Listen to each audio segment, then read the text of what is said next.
അതെ റോയ്, ഞാൻ പറയാൻ വന്ന കാര്യം എന്താണെന്നറിയോ?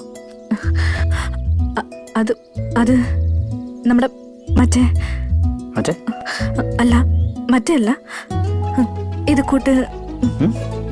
ഏത് കൂട്ട്? എൻ്റെ റോയ്, ഒരാൾ ഇഷ്ടമെന്നുള്ള കാര്യം എങ്ങനെയാ പറയുന്നതൊന്ന് പറഞ്ഞുതരോ?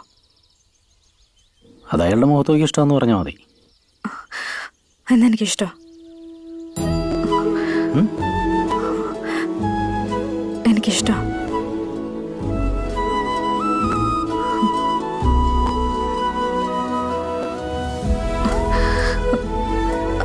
അല്ല, മറുപടി ഒന്നും പറഞ്ഞില്ല.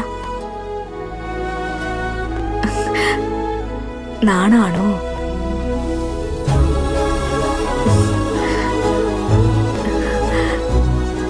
സജിമോളെ, പ്രപ്പോസ് ചെയ്യുമ്പോൾ ഒരു പൂവൊക്കെ കൊടുത്ത് അങ്ങ് കോൺഫിഡൻ്റ് ആയിട്ട് പറയണം.